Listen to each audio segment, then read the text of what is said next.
It's whatever, man. I don't give a fuck about none of these niggas, man. These niggas know that, man. You know what I'm saying? I talk my shit, man. I do what I do, man. As you should. Fuck is wrong with you? I live what I live, man. What I see, man. You know what I'm saying? I don't give a fuck what the next baby do. I'm from the Bronx, man. Sound you sex. Fuck I want to, you know the vibes. Heard some rappers wanna flip me. 4-5 rubber grip me. Mispronouncing my name. Niggas fear what they can't tame. They try and stigmatize me. Keep my black fists in the mud. Take food out my mouth, I'm scorned. Stretch a small nigga to a 5X. Talk to me nice. Spinning yard with a red card, mittens off. Cyber threats for cornballs. All it takes is a phone call. State when and where. Smell attention through the thin winter air. I really got buzzing in the light gear. My aura on mics like Tyson, Jackson, Jordan. You choose whomever snoozing your loss. Half my peers relatable, the other half for tours. My hours like Big Red or Get Tossed. It's business, never personal. Man in the mirror stare. What you see is what you get. Talent over politics, y'all can suck a dick. Niggas know the vibes, man. What I seen, what I did, what I saw. It's what I do, nigga. What I do, nigga. What I seen, what I did, what I saw. It's what I do, nigga. What I do, nigga. What I seen, what I did, what I saw. It's what I do, nigga. What I do, nigga. It's what I do. Ice like the nice life, niggas know the vibe. It's what I do. Summertime nights, foreign house, we the flyers. With a cherry shaped bubble size for a double cut Nemo. Fish off the CeeLo. Had bus for a half a G-roll. Pork on the grill, them niggas 85ers. Quarter waters to the miners, confine us. Live from the district, space blazes and biscuits. Some handle a pack better than a spoiled in the law's will. Writing my brothers and minds as I speak. New York never been bouncing, quarter ouncing. Save your patterns, it's heist life. Ty, say the acronyms. I preach a different meaning, help a earth restored self-teaching. Sharpen your thoughts, veggie your fork. Gone with your glove on your dick. It's not who you love or who love you. Watch your enemy and them fake thugs too. Know them fake niggas, it's heist like the nice life. That niggas know the vibes. What I seen, what I did, what I saw. It's what I do, nigga. What I seen, what I did, what I saw. It's what I do, nigga. Niggas know the vibes, man. Heist like the nice life. Gonna splash on y'all niggas, man. Oh yeah, man.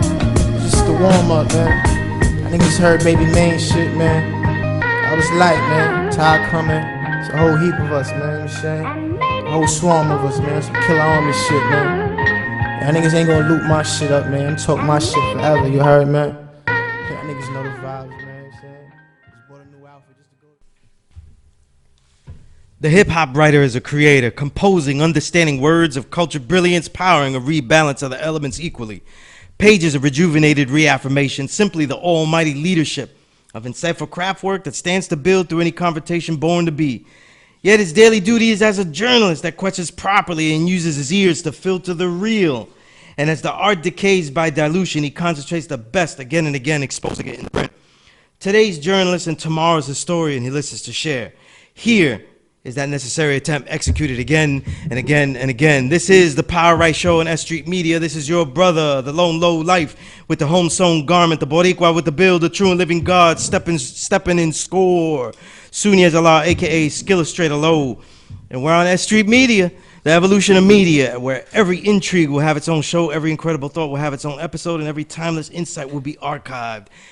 The Power Right Show. This is the only show about my element of hip-hop, the writer of what I call art on art and science on music, the only show in history on the hip-hop writer element that I, a veteran of over 20 years, helped pioneer. And these niggas was writing and they wasn't saying shit before. No, it doesn't mean that.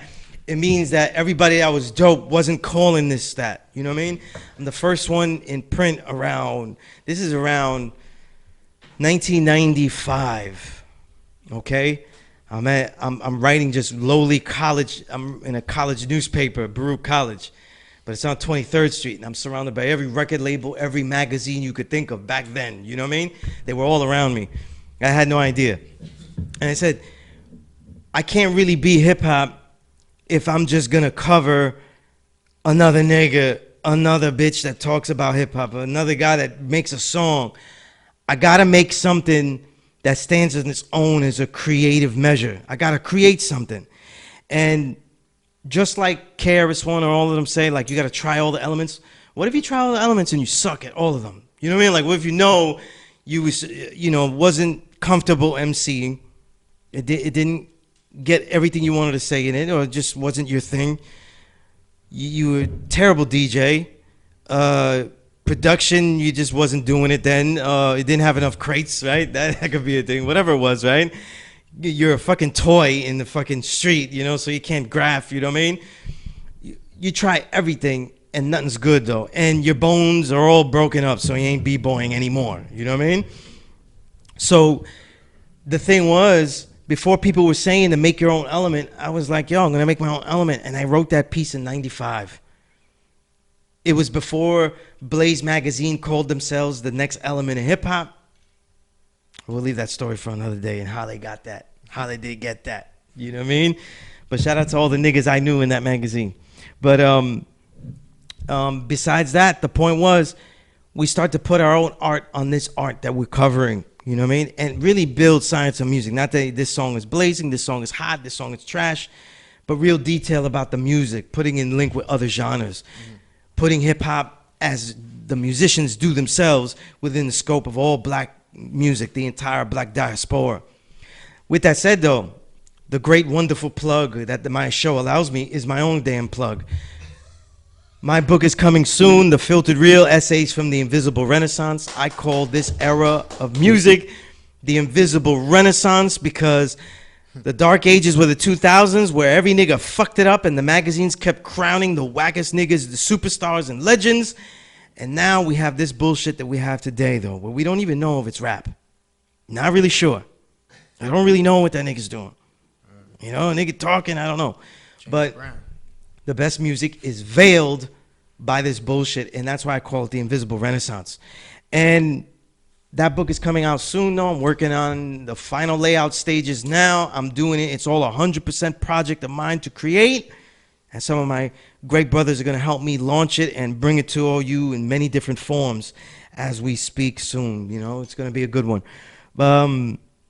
Before I continue, I got to shout out 3 artists. They're MCs, but they're brothers of mine. They're family. I got to start with the great, the low-life general, the Puerto Rican, Thurston Howell III. It's always an honor to work with you and build with you. And I just want to give the shout out as I rock that Puerto Rican shit. You know what I mean? But, you know what I mean? And one of the 3 main people that knighted me in low life. And for those that don't know, he's the one that named me Skilla Straight or Low. So this is about hip-hop, this low-life movement, you know what I mean? And that's why somebody like me who's from Medina, who's from Brooklyn, and has boosted 0 items that don't play music. Everything I've ever boosted plays songs, you know what I mean? And everything that could fit in this small body, so vinyl didn't really fit. I couldn't boost vinyl, though. I'd have a giant square coming out the store, you know what I mean? Right, the vinyl is about this fucking big and shit, you know what I mean? Even with the baggy joints, you know what I mean? 1995, I still couldn't get it off. But yeah, cassettes and CDs, woo, that was my thing, though. I had the long nail, cut that CD on the side, right? You know what I mean? To hear anything by any means necessary. I had an obsession. I had to hear everything, and I still do. But thank you always, and I love building with the Puerto Rican, learning from him, everything. My guest today, I'm gonna introduce my guest officially in a little bit after the next segment. But I on my way here, I run into I'm posting something, I'm writing something down on my phone, and I'm coming back home buying groceries for the kids this morning, and when they say God is watching over you and shit like that, let me tell you something. You're talking about the mystery God. I'm not talking about no mystery God. I look up, and it's the God C. Raised Walls just right there. You know what I mean? So I was like BX in the fucking building all day and all night today. You know what I mean? So much love to the God C. Raised Walls. We're going to get that fixed up. You know what I mean? We're going to get all that bullshit fixed up and where it needs to be and everything like that. You know what I mean? But if there's a brother that's with it, C. Raised Walls, one of the great talents. One of the reasons why, after Pun, why the Bronx is the most neglected fucking borough of music. Legends keep coming out of the Bronx and they're just ignoring them. Just fucking ignoring them. You know what I mean? and C-Rays is one of them. And then last but not least, though, my brother's coming out with something new, and he was talking, and he's going through his thing and dealing with life situations, but has an album coming out soon that I look forward to hearing. And my brother out in the UK, Cyrus Malachi, you know, one of the blackest brothers in the universe. You know what I mean? Like, I just mean black everything. Black conscious, black depth, black lyrics, just pure blackness, the strength of blackness, you know what I mean? One of the essential MCs of this invisible renaissance, you know what I'm saying? My brother Cyrus Malachi, the Triple Darkness crew. And shout out to that whole crew, man. The 1001 British brothers, though. You know what I mean? Like, if you want to try to like music with a British accent and shit, sounding rugged, fuck with them. Fuck with Triple Darkness. You change your mind and shit. Those brothers are incredible. So peace to you, Cyrus. But dealing with that whole thing of what this writer thing is, and because I think it fits somewhat my guest here, I wanted to share a piece, so I call it's a part of a piece I published. I won't say where. It'll be included in some way in this new book, but I called it Some More. This piece, it's fragmented, it's chopped and everything. I called it Some More Years, Months, and Days, and it goes like this. The marvelous martial mechanisms in the manuscripts are manipulated to master mics among the mysterious mass of the mind's moving memories.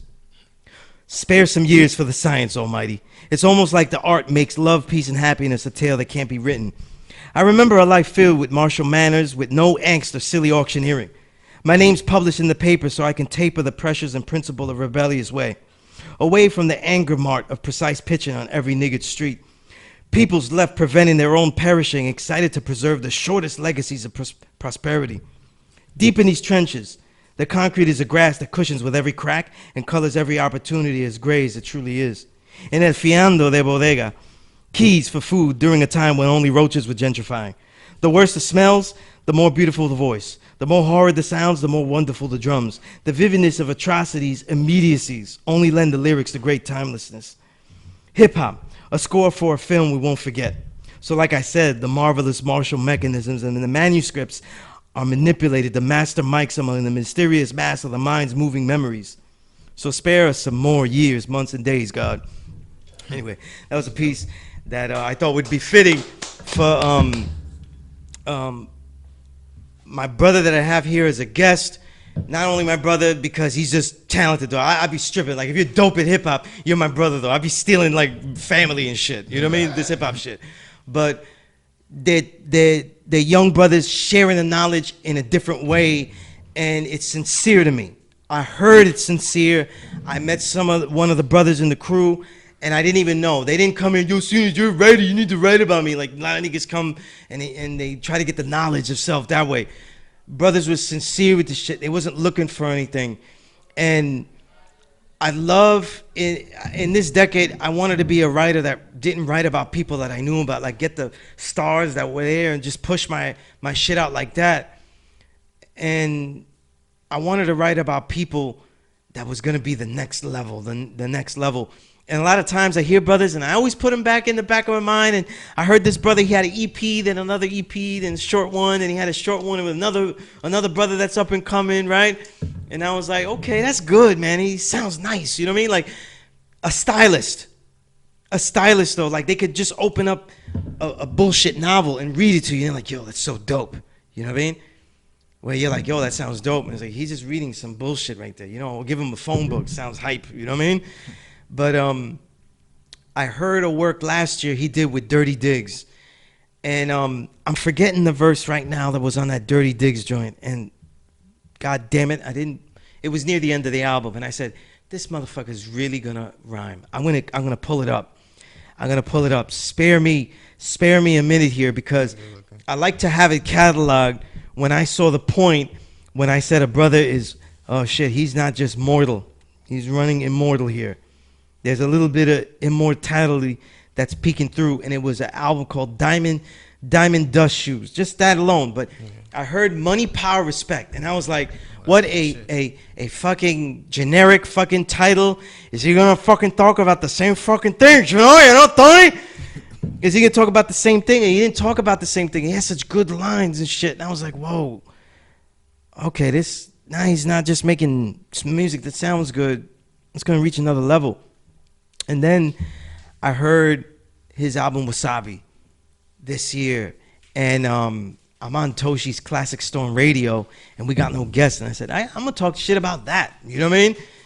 And the more I listen to the project, the more I realize this is that hurdle to the first peak. You know, it's the first peak.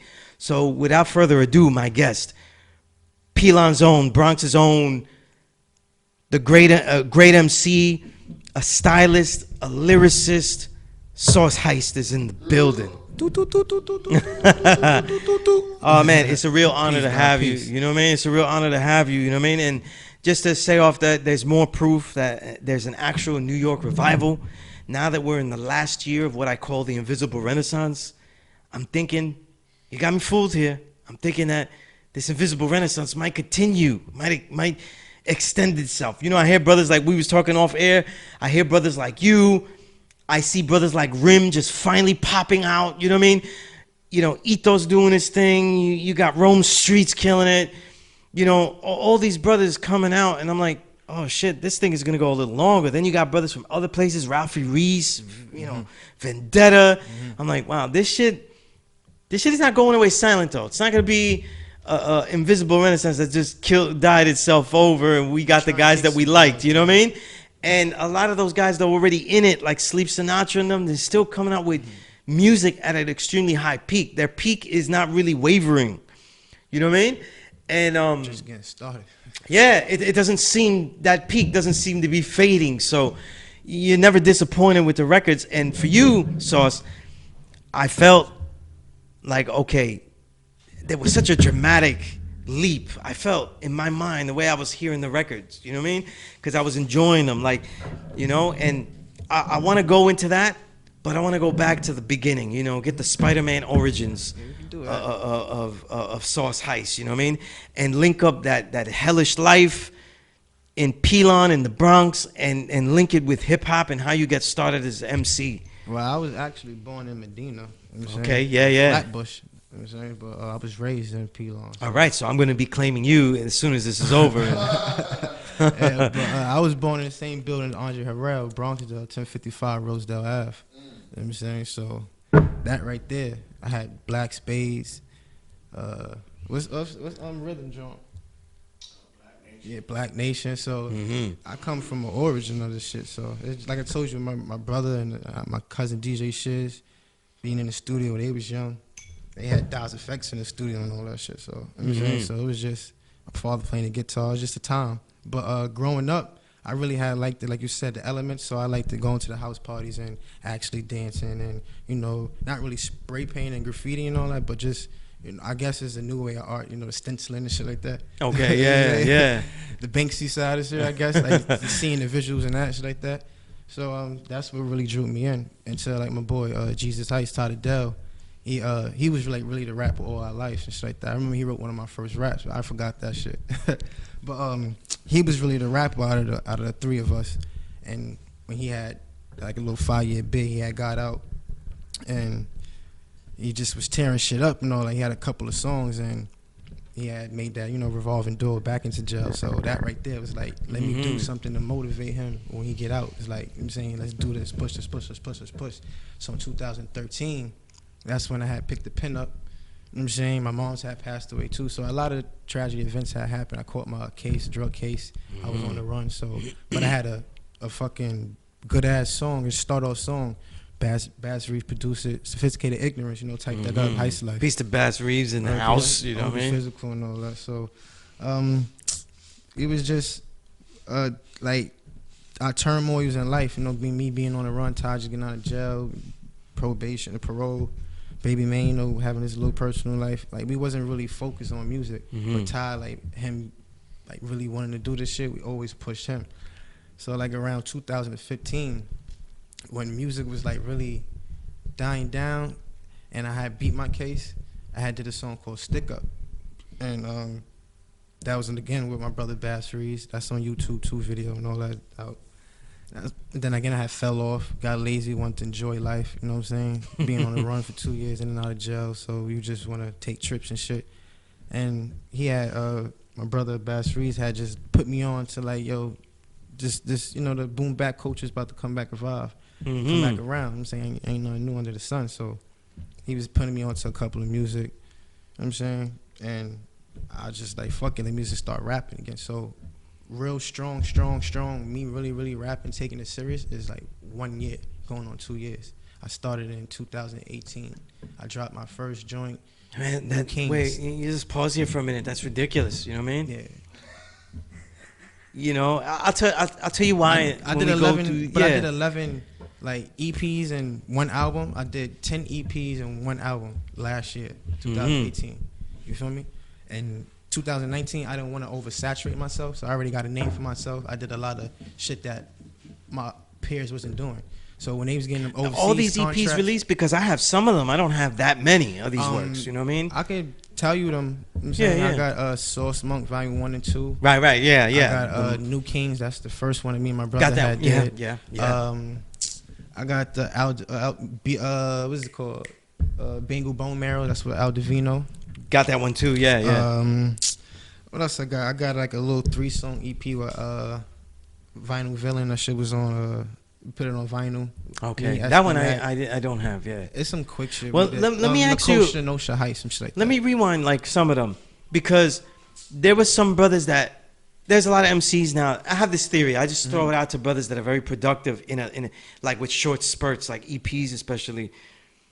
I feel now brothers kind of like record like jazz musicians, where like they record a session of time, and that becomes like a set. And then they throw that out there. It almost feels that way. I'm not saying it's like that. I mean, that's a good theory, good way of putting it. Because a lot of these times, like all the dudes that you just named, some of them when they do shows, like we'll go to the studio. I'm saying a producer like a Vinyl Villain or somebody like my brother. We'll go to the studio and just record mad songs. I don't call it I wouldn't call it a jazz session, but I guess you're older than me. I just call it the Tupac theory.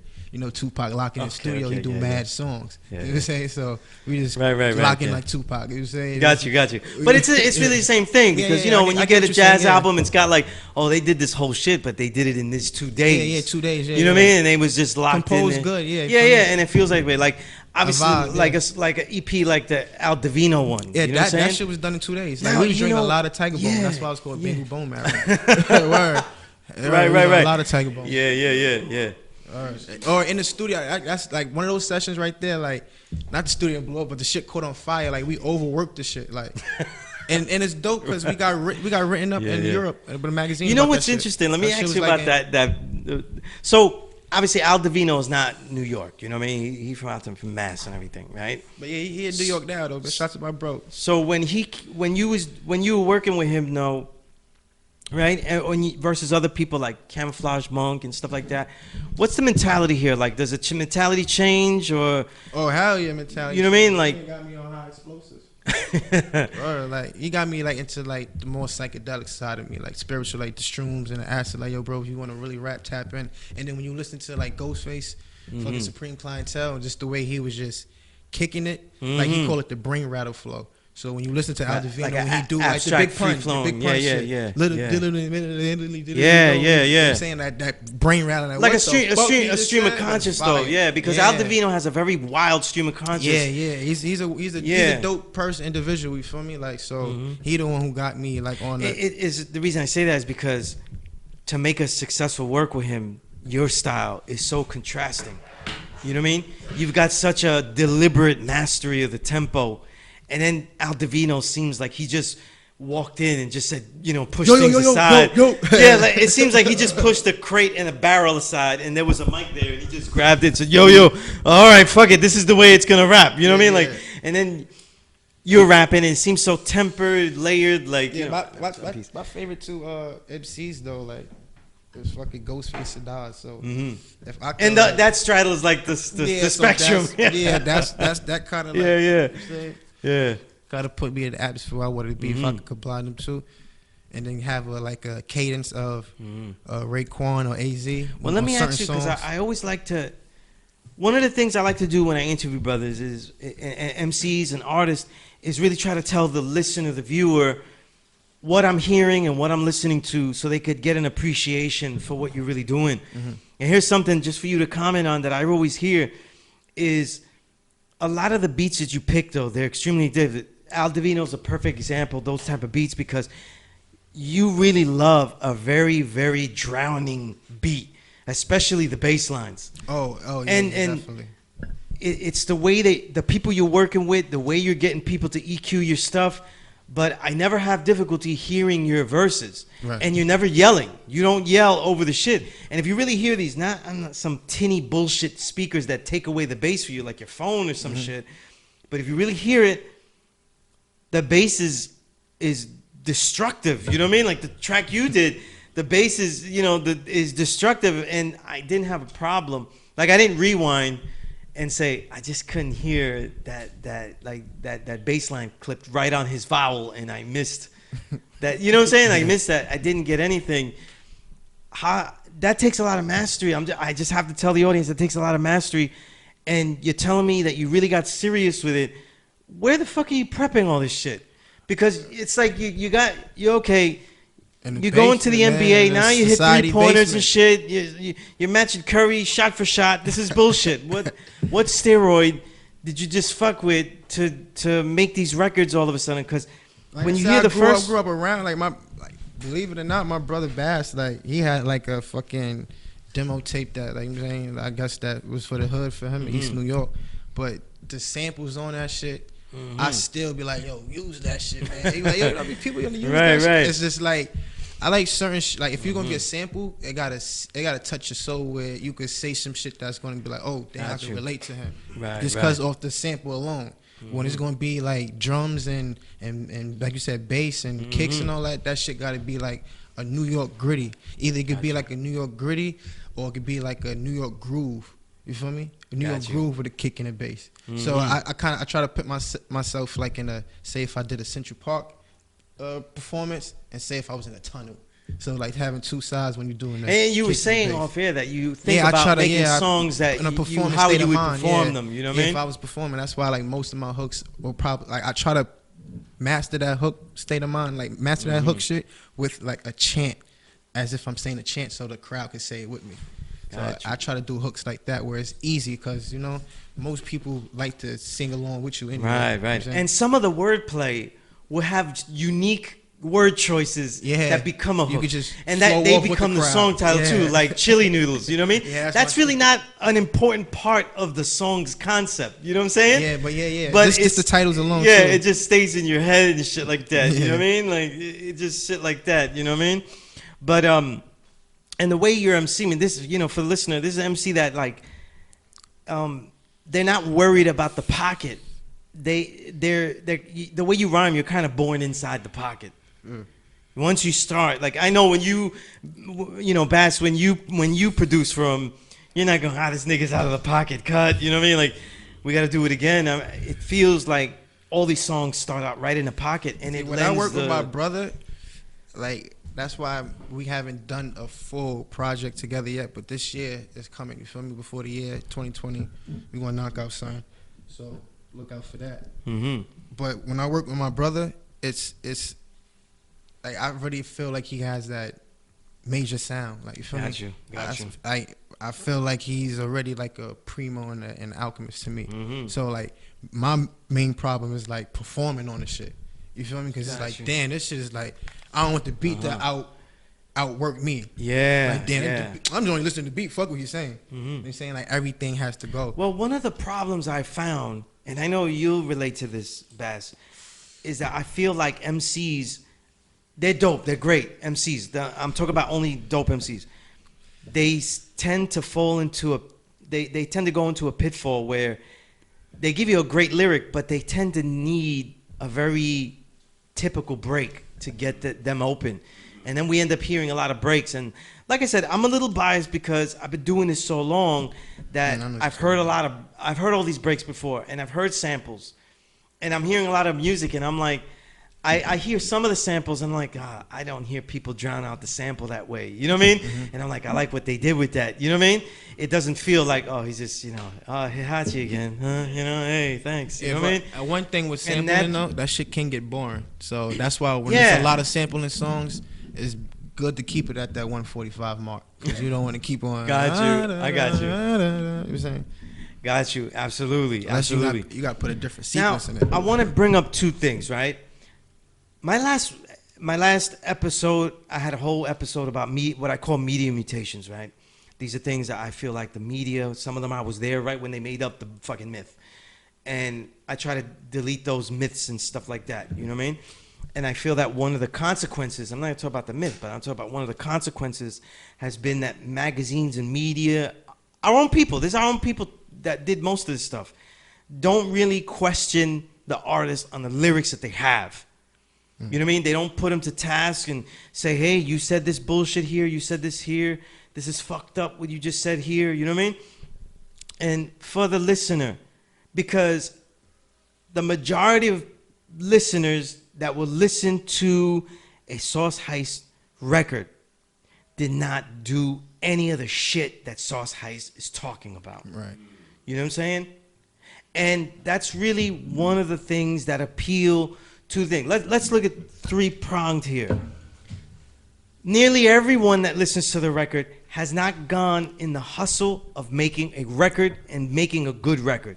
That's obvious, right? That's obvious with most people that listen to music. But then the other part is this. Most people haven't gone out and had an experience of embracing or even getting close to what we call the knowledge of self. Right. Because you either get it around in areas where the downtrodden are, or you get it like me where we knew about it, we heard about it, and we go find it. You know what I'm saying? Like I went and got it. No one gave it to me. You know what I mean? And then you got the three-prong, that hustler street life that most people aren't really living. You know what I mean? So my question to you, Sauce, right? And I see it developing. We're going to get into it more when we talk about Wasabi because I see peaks coming and stuff like that, right?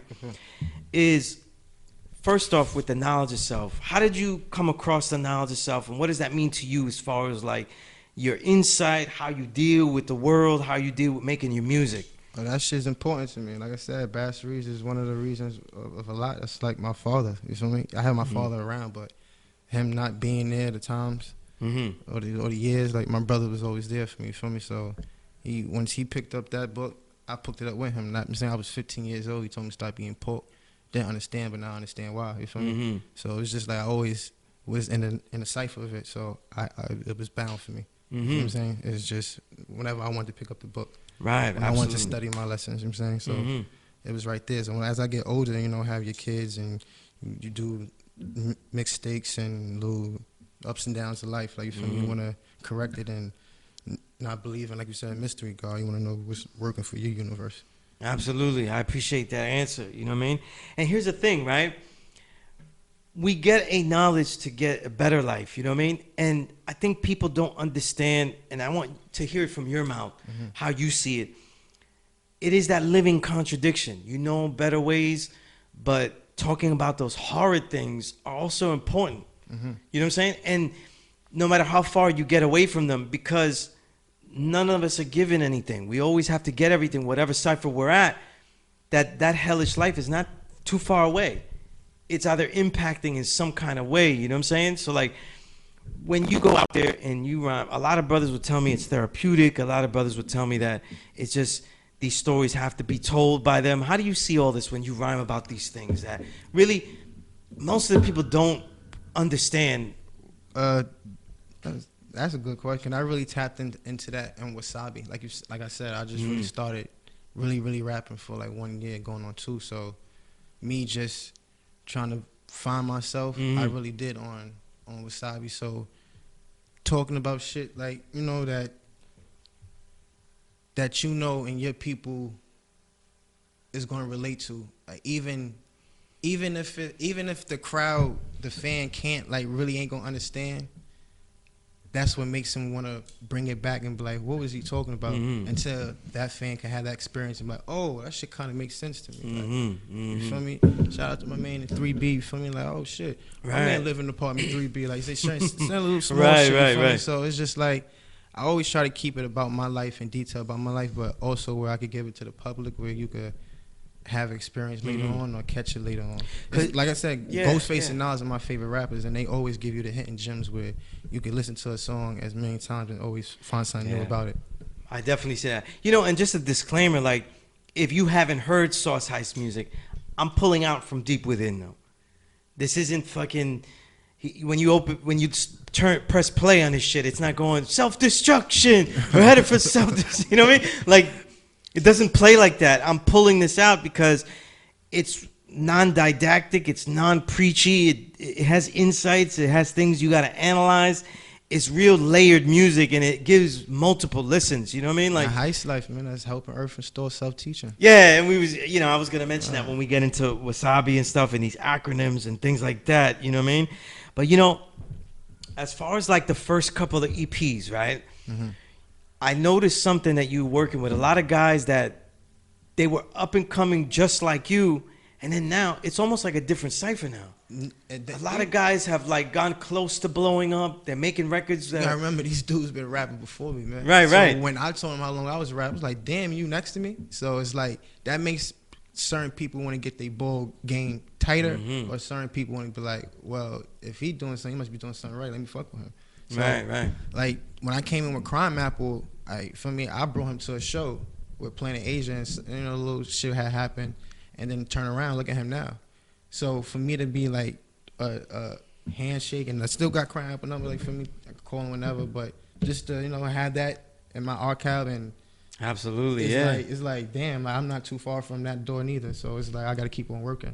That's right, all. absolutely, yeah. And you know, that's why I mentioned that, because for the listener, we're hearing like really great works from Ito. Crime Apple obviously gonna have a Muggs album 2 coming out. Mm-hmm. Yeah, he already got it out. Ito. No, I'm talking about Crime Apple. His is coming with Muggs. Yeah. And I'm like, to me, I said I got to build with Sauce because I feel like Sauce is on that level as well. I appreciate right that. on that verge. You no know, like disrespect that, to Muggs though. I would want to dang Grease before I get Muggs though. I really? Do Why so? else. Why so? I don't want to follow the trend of everybody else. Okay, I understand that. Yeah. And I feel dang Grease is New York. I could dig that. Yeah, I definitely could dig that. You know what I mean? And the thing is, though, like a brother like you, I would never like say, you know, not give it a chance, because your beat selection is abnormal. You know what I mean? Grease is the beast too. It's abnormal. You know, and let's go into. I just want to ask you real briefly, you know, talk about Heist and Heist Life and stuff. Tell me about the whole Heist Life group. You talked about Ty the Dale.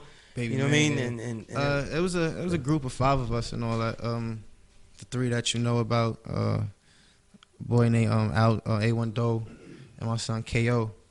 But we all from the same project. We just try to do something positive. We started off selling T-shirts, doing music in the studios, doing videos.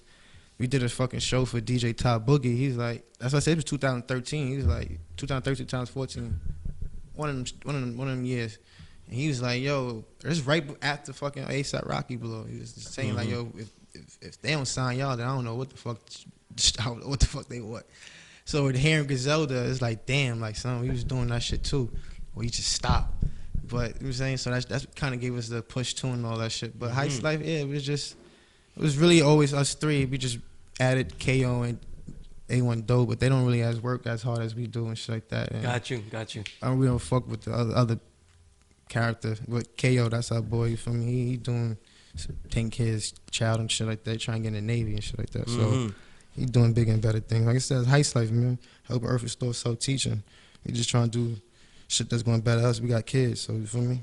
Absolutely, absolutely. For the I wanna let's play a track, and then we'll come back and talk about Wasabi.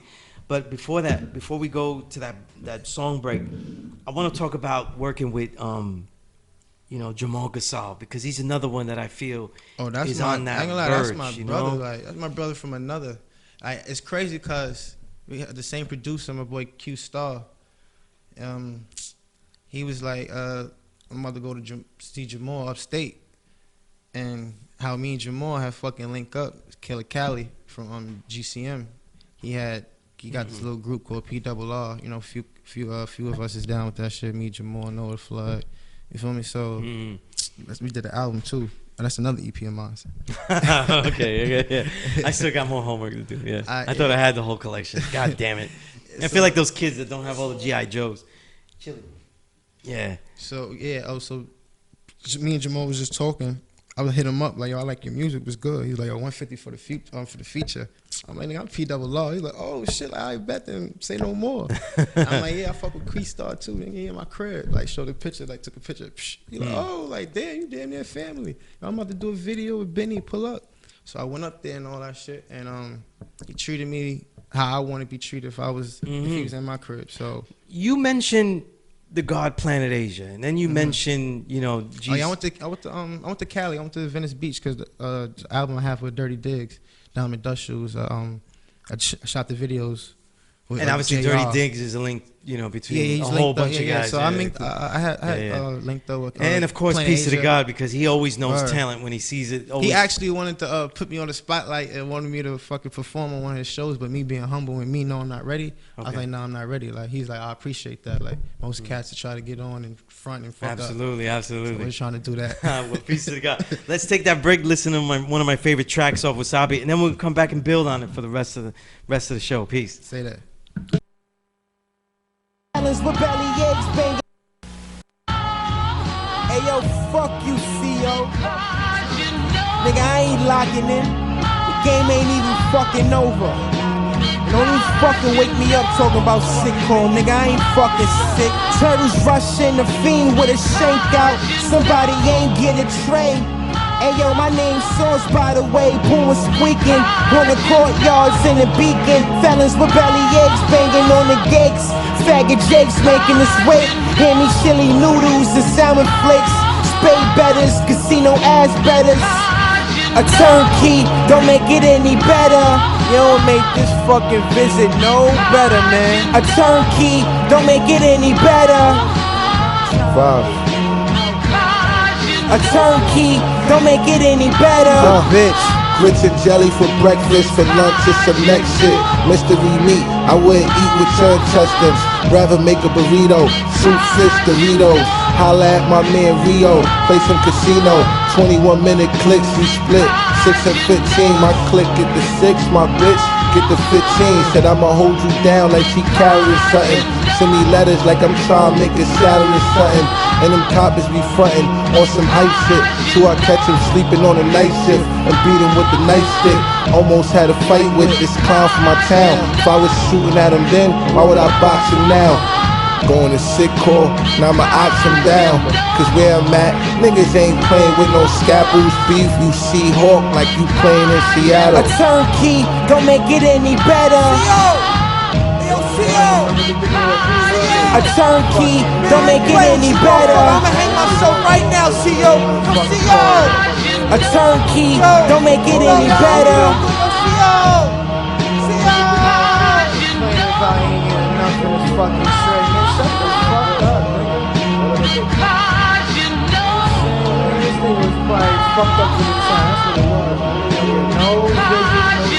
You are the 27 Earth.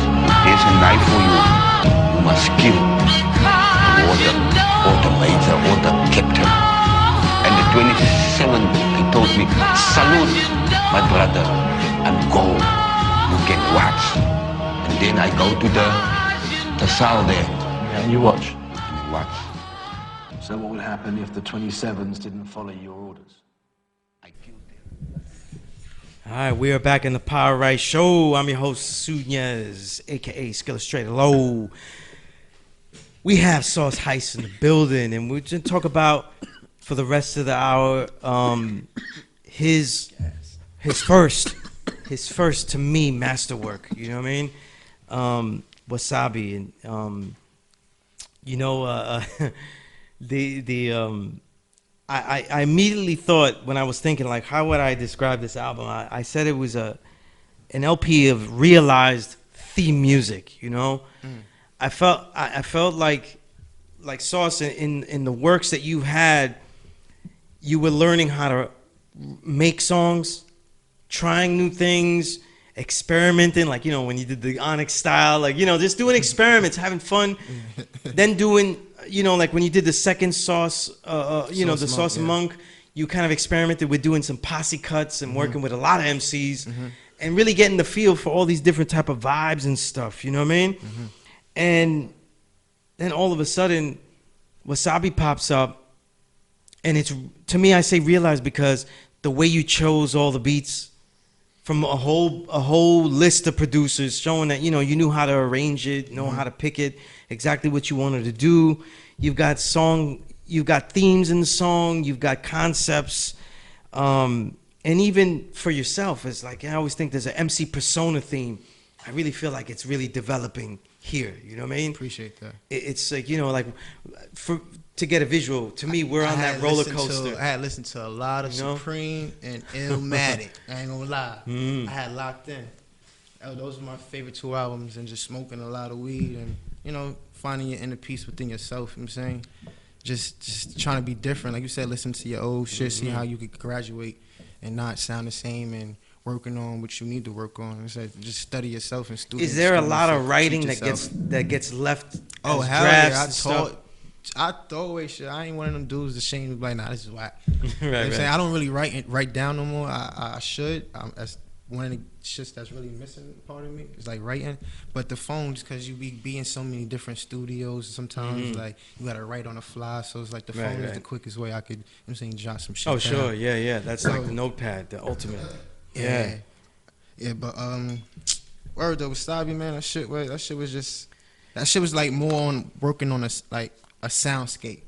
You feel me? I wanted a New York soundscape. I wanted like some FDR drive type shit. You feel me?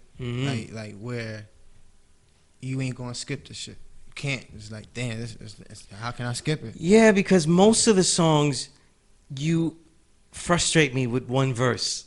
You know what I'm saying? Yeah, that's for you to play it back. Yeah. Billy he did Ray. that. He did that old 1950s jukebox radio. I gotta put a quarter in, play that shit again. I just started dancing with this chick, and then now I gotta do the doo-wop song again, though.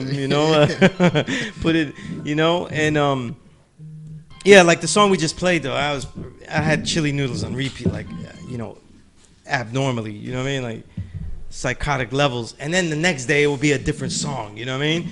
So, but when you're in this one, you really were venturing. A lot of MCs don't really do well with one producer. Because they talk all that shit like you make a great record with one producer, and a lot of guys, they're not good enough for that.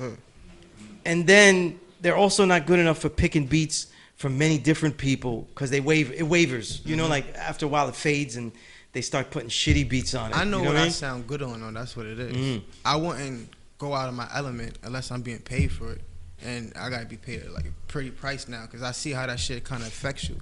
Because like you might not be a verse satisfying for you, like, and you just did the shit for the money, not really for your reason or passion. You know what I'm saying? And that's why I really did Wasabi. Like I said, I put 11 projects out last year. I only did one for 2019 because I'm really trying to live life, like you said, concepts and giving you meaning. I'm trying to live life. You feel me? My daughter, 1 year old, just took her to the water park on her birthday. That's to take peace, her to Disney man. World next That's month. peace. Peace You know to what the I'm best saying? part. Yeah. I have something to talk about. Oh yeah, absolutely. Yeah. Live life a little bit. You know what's interesting? Because it reminded me, because Rim, his social media is usually all jokes and everything. You know what I mean? Sometimes I say something, and he was saying something, and people, it's funny, he's so funny on the social media, but he was talking about like where he was writing recently, and a lot of stuff he was writing, he didn't know if he should just keep the shit for himself and stuff. When you start writing for other people, how do you make that barrier between like, yo, okay, this is too good for them, but you don't want to put your name out there with weaker shit either. So I don't want to say who I did something for, though, but I did something for somebody. I don't want to get the credit. I don't know if Shane would talk about shit, but yeah, I did somebody shout out. Y'all know the vibes, right? But like you said, like you don't want to be too braggadocious about it. Like, right. Hopefully, like that person, when you see them in one of these events, is like, yo, what's up? For me, I don't know cocky shit, but what's up? You show love is mutual, like for me, because you still got to get to where you got to go. So absolutely, you doing shit for somebody. And I'm gonna jump to one song. Where is it though? I'll be writing the bars down here.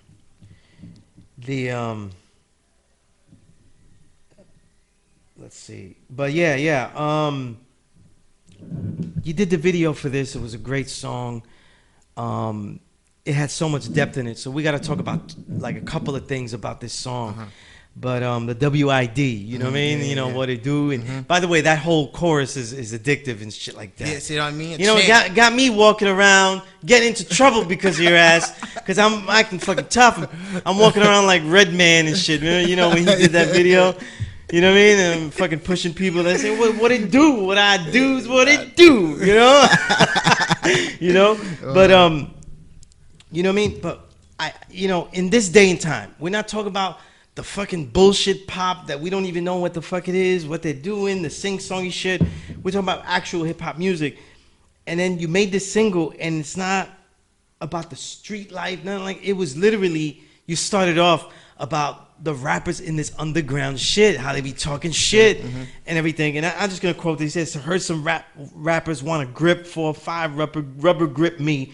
Heard some rappers want to flip me. 4 or 5 rubber grip me. Yeah. Mispronouncing my name. Niggas feel what they can't tame me. They trying to stigmatize me, keep my black fist in the mud.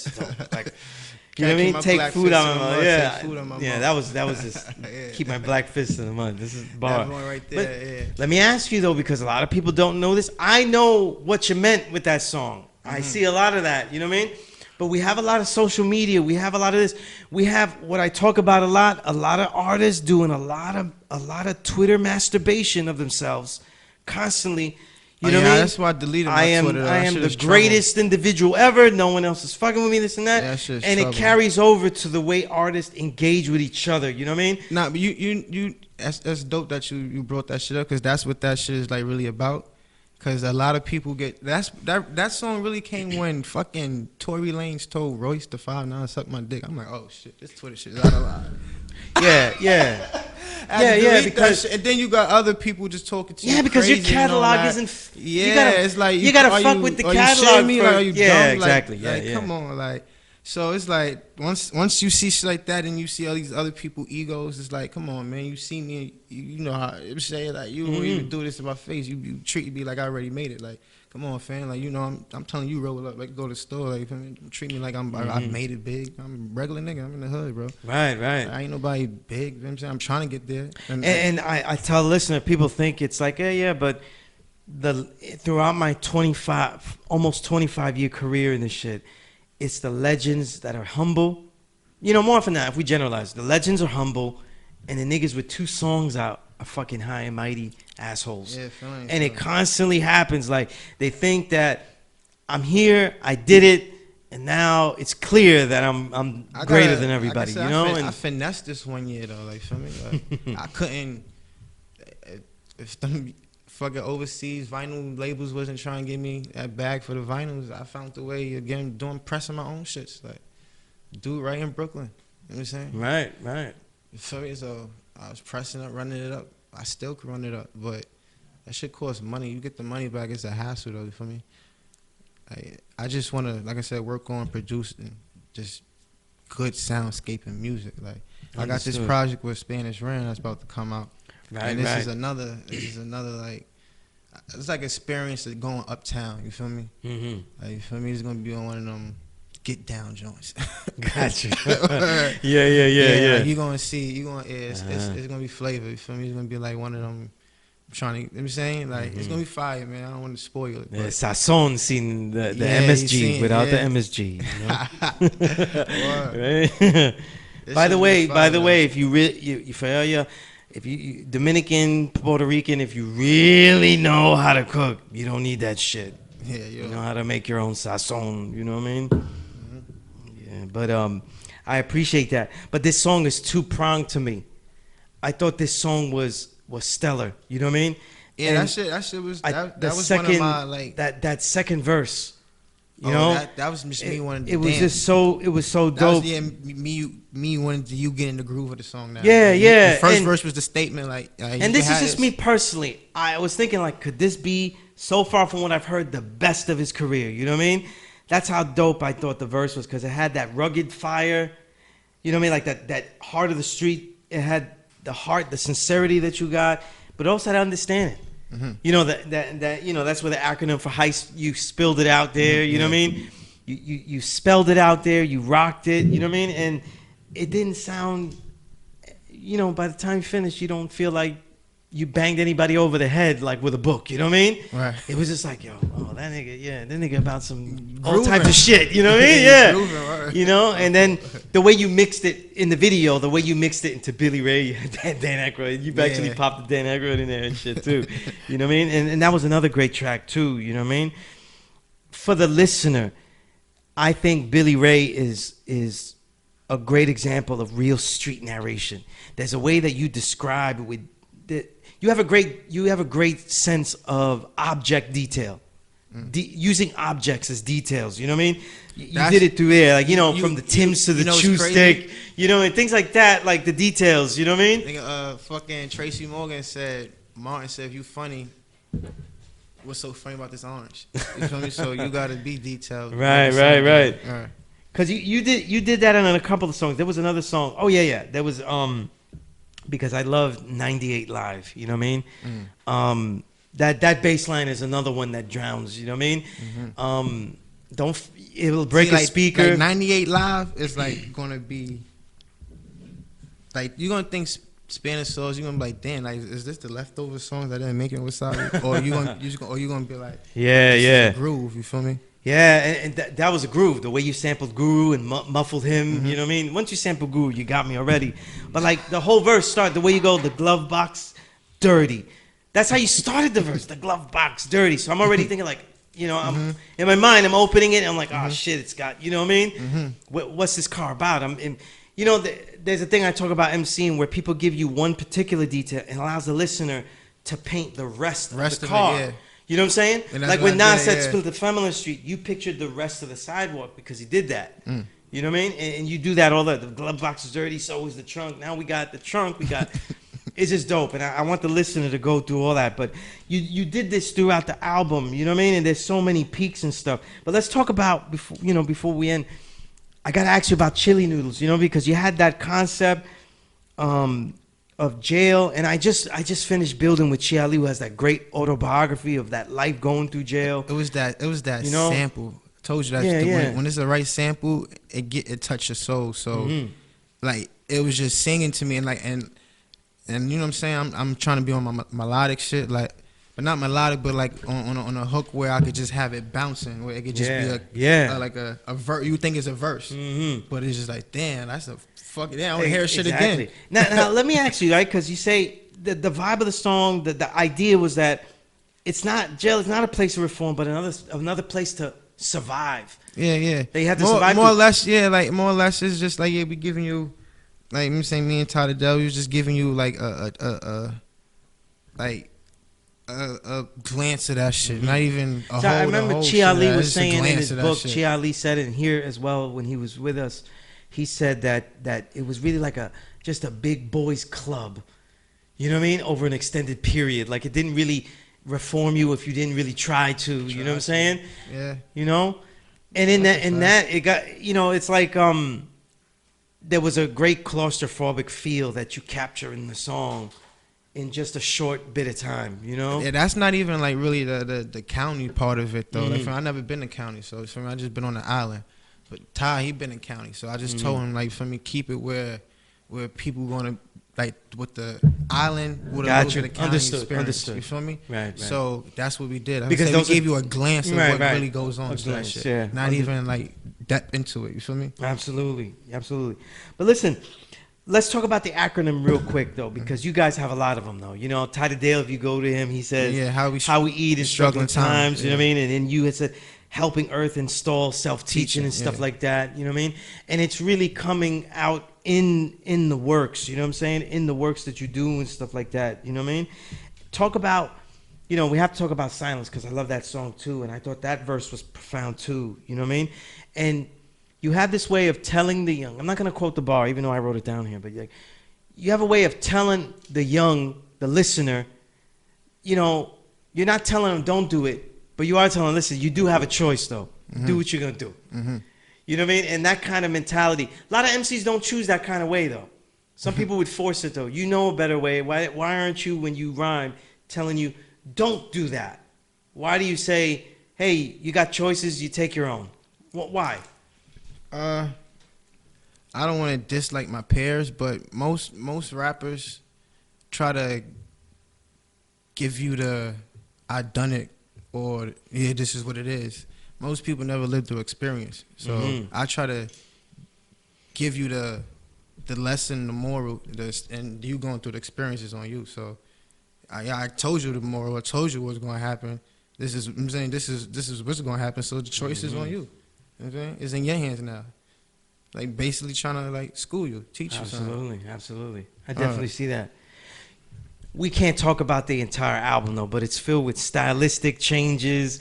There's the internal rhyming is on point. Everything like the switch ups in the pocket. None of the vocal samples drown you. It's just a real strong work. Like it's perfectly produced. It's real production. You know what I mean? New York Like soundscape. yeah, man, it's just dope. And I told you I was just listening to a lot of Illmatic and a lot of Supreme Clientele just because them shits is like straight playthroughs. You feel me? So I was trying to have that formula. yeah, So this now doesn't. this Spanish Please, yeah. fucking Spanish ran. There's a lot of Mobb Deep. You feel me? Just Okay, listen, okay. locking in with them first 3 classic albums. You feel me? So trying to have that remedy and that formula. Feel me? Of the old ethics, that essence that we have. You feel me? Absolutely. Well, Sauce High said, you know, this forum's always open to you so we can build on all these works that come up though. And as you enter, just entering this first great prime of yours, you know what I mean? It's an honor to have you. Everybody go to sauceheist.com, do searches for Sauce Heist. He's literally all over Bandcamp, you know what I mean? So do the searches, not just, you know, in the Bandcamp, everything. Go look him up on the shout out social to media. Bandcamp too, man. Y'all supposed to put me in that Woo article, but it's all love. Yeah, absolutely. Get there. You know what I mean? And I want to thank you for coming through, for building with us. I want to thank Bass Reeves for coming through too. A great producer. You know, we want to hear more from. But until next time, there'll be a lot more stories to tell, writings to recite, and records to rewind and reminisce. I'm your host, Sunez, a.k.a. Skillustrator Low. And as always, The Power Right Show is a never respect fake broadcast. Peace. Peace.